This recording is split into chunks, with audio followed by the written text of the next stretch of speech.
সংসদে হঠাৎ করে বিরোধী দলের সদস্যরা একসঙ্গে উঠে দাঁড়ালেন। কয়েক সেকেন্ডের মধ্যে খালি হয়ে গেল তাদের আসন। ক্যামেরা ঘুরে গেল স্পিকারের দিকে, আর বাইরে শুরু হলো রাজনৈতিক আলোচনা। এই ঘটনা কি বলা হয় সংসদে পার্লামেন্টারি ওয়াকআউট?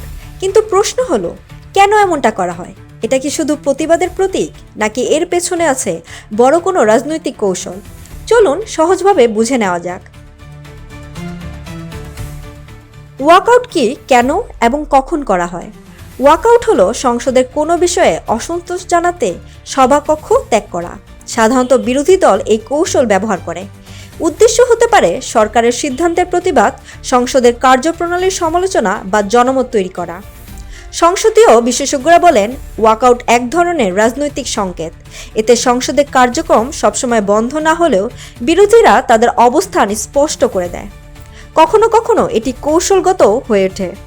যদি অনেক সদস্য একসঙ্গে বেরিয়ে যান, তবে উপস্থিত সদস্য সংখ্যা কমে গিয়ে কোরাম ভেঙে যেতে পারে, ফলে ভোট বা সিদ্ধান্ত স্থগিত হয়ে যায়।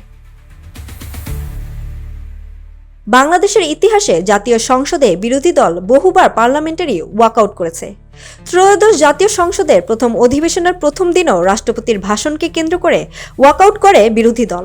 এছাড়া নানা সময়ে বিভিন্ন বিল পাশের সময় বা সরকারের বক্তব্যের প্রতিবাদে বিরোধী দল কক্ষ ত্যাগ করেছে, এমন ঘটনাও ঘটেছে।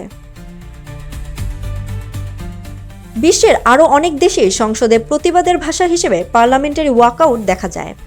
বিভিন্ন দেশে বিরোধী দল কখনো বিতর্কিত বিল, কখনো সরকারের নীতি বা বড় কোনো রাজনৈতিক ইস্যুর প্রতিবাদ জানাতে সংসদ কক্ষ ত্যাগ করে।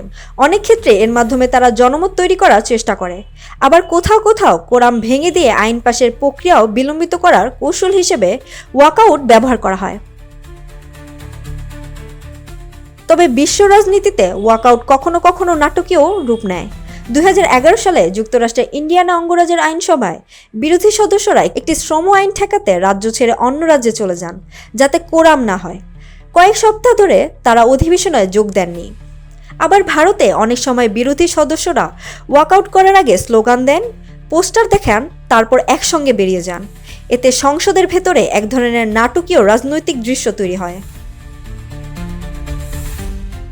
রাজনৈতিক বিশ্লেষকদের মতে ওয়াকআউট গণতান্ত্রিক প্রতিবাদের স্বীকৃতি পদ্ধতি হলেও এর সমালোচনাও রয়েছে। অনেকের মতে অতিরিক্ত ওয়াকআউট সংসদীয় আলোচনাকে দুর্বল করে, কারণ সংসদের মূল কাজ হলো বিতর্কিত ও মত বিনিময়ের মাধ্যমে সমাধান খোঁজা।